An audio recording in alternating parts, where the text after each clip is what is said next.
I have no right making a gumbo, but today it's a brisk 37 here in Florida because of this Arctic blast that we're having passed through. So I'm going to show you guys how I make a gumbo, and I'm going to do it all from scratch. So I'm going to be using my buddy's Boudreaux's Backyard recipe. I'm not going to follow it to a T. I'm going to make some adjustments and kind of do my own thing. But check out this seafood gumbo that we are going to be throwing down here today. As usual, if you guys are not subscribed to the page, make sure you go ahead and hit that subscribe button. The full recipe will be up on my website. Boudreaux's Backyard's recipe will also be tagged down in the description, so y'all can go check it out and see which one of these recipes you would like to try. Let's go.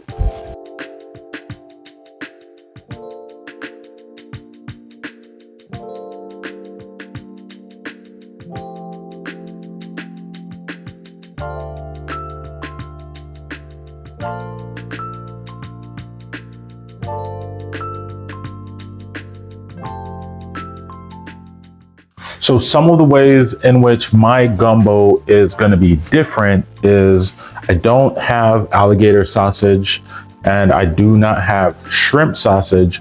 But what I did do, I took some of my shrimp and I hand chopped it. So it is not ran through a grinder like a sausage was, but it's similar. But this, I think, will give us a really good texture and flavor in the dish as well. We're using lump crab meat. We don't have any gumbo crabs. A lot of those things are just not available in my area, but we're gonna make do. We also have some lobster and we have some crawfish from the store. They're already cooked, already seasoned. So I want you guys to take real good notice of what we're using. I'm also going to be using one of my rubs that just hit the market. It is available up on my website in my store, so you guys can go ahead and go check that out as well, or use whatever fills your soul. So now we're going to get started with our roux. For my oil, I'm going to use some beef tallow.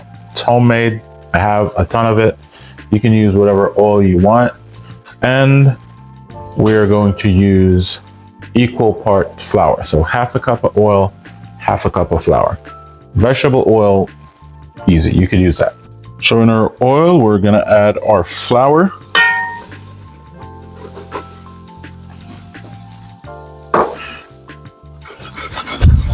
And this is how your roux starts. This is going to determine the color, the consistency, whole works. So you want to get the roux right.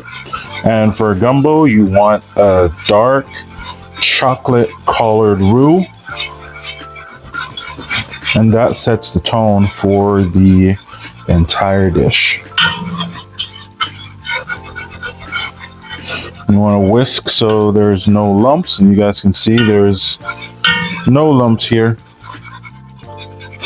I'm just going to let this thing cook. This part of the cook takes probably the most patience. So you really need to be patient with the roux. Give it time to develop the color that we need for the gumbo. You don't want a white gumbo, right? You want a rich, hearty colored gumbo, and that's what we're going for. So be patient. Be patient with the dish. You can see that every time you guys see the roux, it looks darker and darker. That's it. That's what we need. Patience, a little bit of time. Just stand right here. Don't go anywhere. Make sure you have all of your ingredients with you. Get her done. Now right here you can see our roux looks like a coffee consistency. This is like a coffee with cream, but you're going for a dark chocolate, right? You want a chocolatey consistency. or color to your roux to start your dish. The reason why you cannot walk away from it is that right now that the roux is not at the right spot, some of that flour can start to settle at the bottom and burn in your roux. Okay, so you have to keep it going, have to keep it together.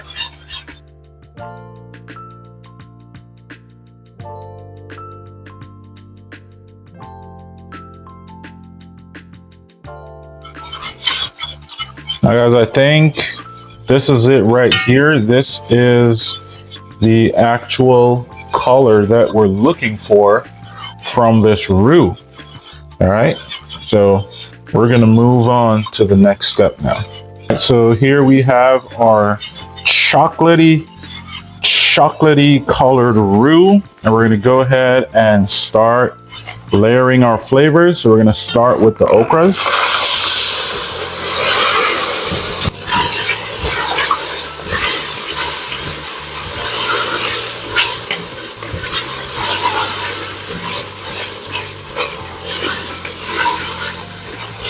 Now, once our okra gets soft, we're going to go ahead and add in our Trinity. These are frozen okras, but you can use fresh if you got them. So this right here, you can notice that we don't have any burns on the bottom. That means we did a really good job with the roux. And now we just got to be patient with the rest of the cook.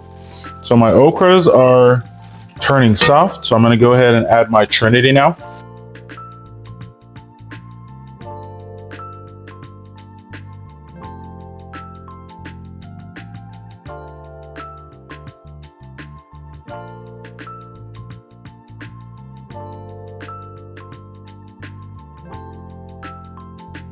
I'm going to go ahead and add my homemade garlic paste. So this is garlic that I pureed in the food processor. Nothing else added to my garlic, molded and frozen. And then that's what we use to cook with. So we're gonna let that go and start to build those flavors. Now, once our veggies kind of cook down, that's when we're going to add the stock, and then we're going to let that gumbo sauce just simmer all on its own. We're going to give that a 2-hour simmer before we come back and touch it.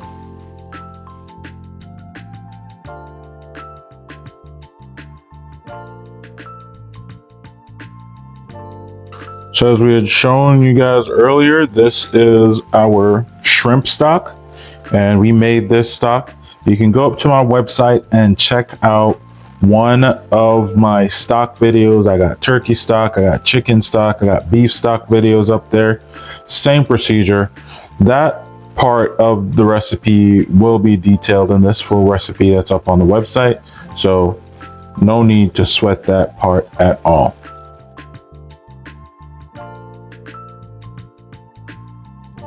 We'll be using the Blaxican. This is my fajita seasoning. It is very close to a Cajun seasoning, so that's what we're going to use in the gumbo today. Love it on seafood. It's got a fair bit of spice, so don't go crazy with the seasoning. Use this, and then you can go ahead and balance it with salt if you need, but do not go crazy with this seasoning. Really good, solid spice. It's a good balance, but we're gonna try it in the gumbo today. You can see our veggies look good. Look like they are softened up real nice. So it's time to add in our stock.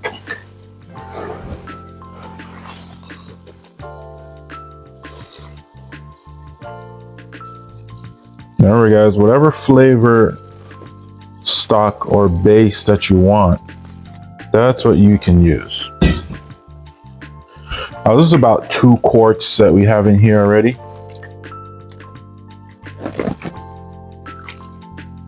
and we still have it on medium heat. I've not moved the temp from medium heat. Now we're gonna bring this up to a boil, and then we're gonna put it to simmer for 2 hours. So that's gonna be on low, just sitting here on the stovetop for 2 hours.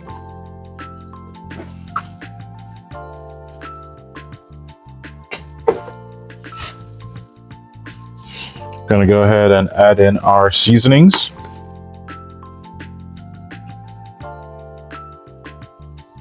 And that's about 1.5 tablespoons right there.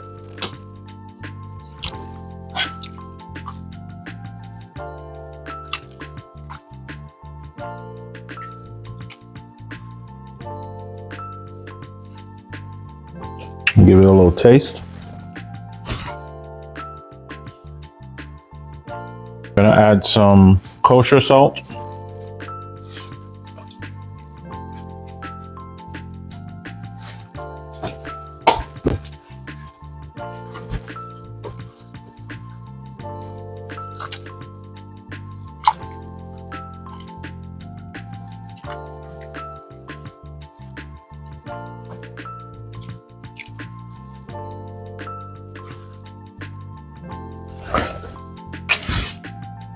All right. So right now this tastes pretty good. You guys can see the color that it has that rich, dark brown color that we want in a gumbo. So right now I'm gonna turn the heat up high just for about 5 minutes, let that come up to a boil, and then we're gonna cut it down to a simmer. I'm gonna go ahead and do something a little crazy. I'm gonna hit this with a little bit of my jerk seasoning.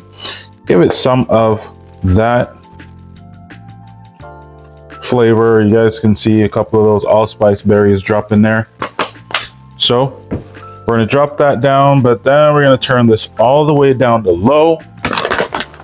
We have some crawfish here that we are going to use, but I'm gonna put half of the crawfish in the gumbo right now and let that simmer for a while.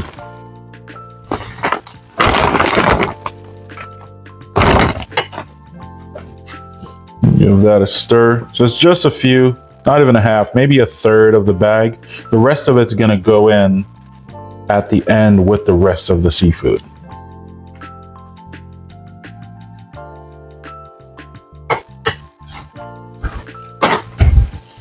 So now guys, we have this on low. We're just gonna let it simmer, and in 2 hours, we'll show you guys what it looks like.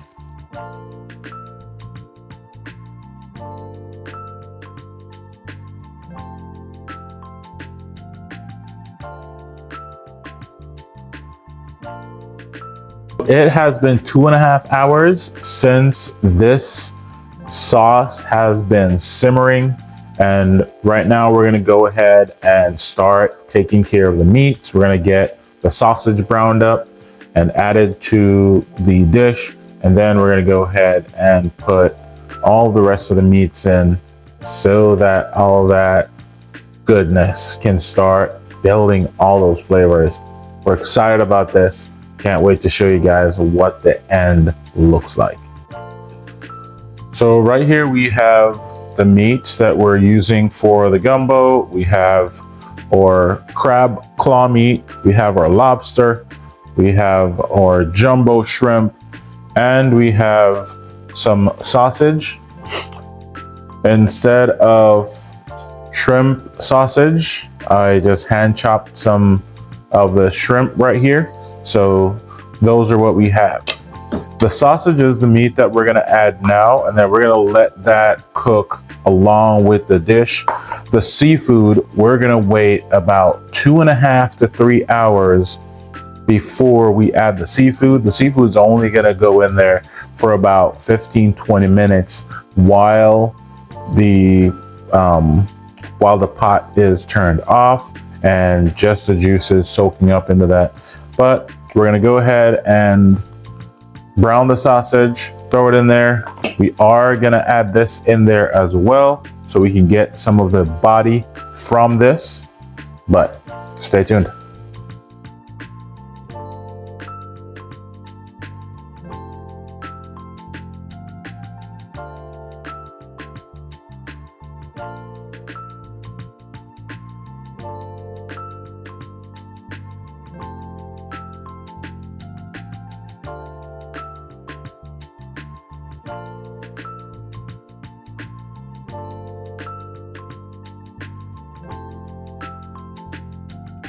Now that we have our sausage browned up really nicely, we're gonna add this to the gumbo, and then we're gonna deglaze this pan right here.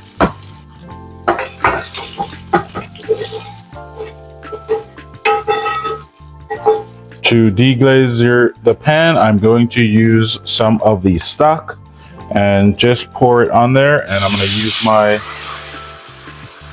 use my spatula to just remove all of that fond, right? Those browned up bits are called fond, F-O-N-D. Super easy. This works really well when you keep your pans nice and clean.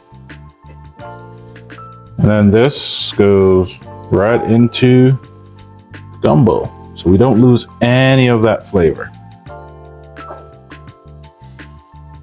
Now I'm going to add my chopped up shrimp into the dish because this is going to infuse all of that seafood flavor into the dish, and this is going to break down over the next couple of hours.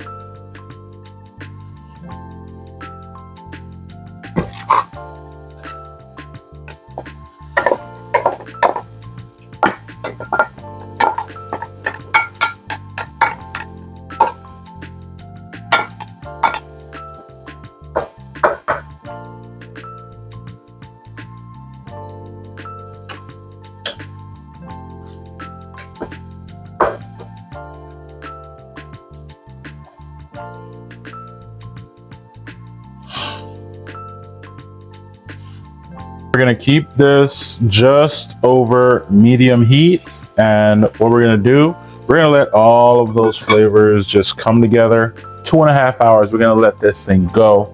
Can't wait to show you guys what these look like. Stay tuned, man, and keep watching. It is time to go ahead and add my shrimp and my lobster meat into the gumbo, and we're gonna let these go for about 30 minutes. So we got some jumbo Argentina shrimp, and then chunks of lobster meat.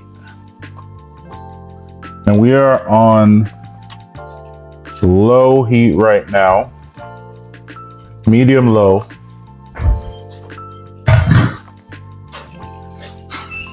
And this is where all that magic happens.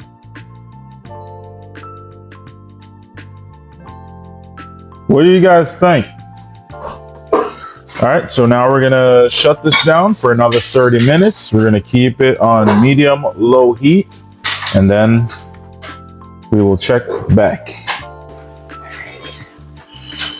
So now our gumbo, it's looking real good. I mean, you see those slow bubbles? That's what you want. So we're gonna shut the stove off, and then we're gonna hit this now with our lump crab meat. And we're gonna break that up in there. Whoop. Get that everywhere.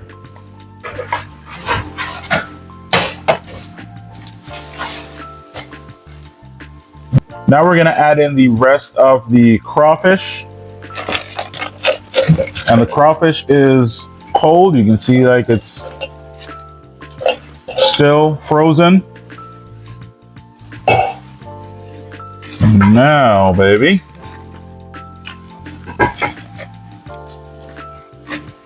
There we go. This is the moment that we've all been waiting for. Now this, we're gonna shut this lid down and just let this sit for another 30 minutes. Dude, look at that thing.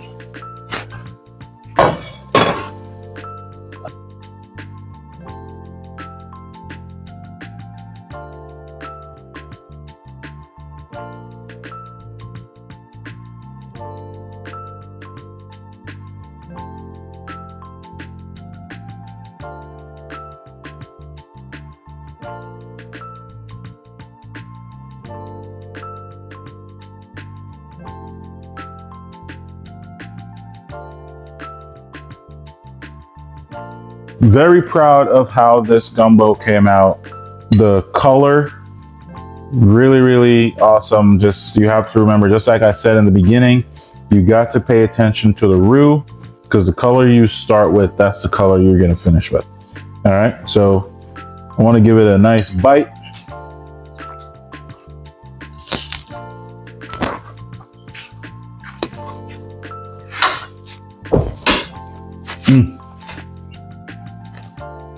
Not too much spice. The flavor is there. If you wanted more spicy spice, you can add more of the black chicken, because it, like I said before, it does have a fair amount of spice. This is so good. And these crawfish,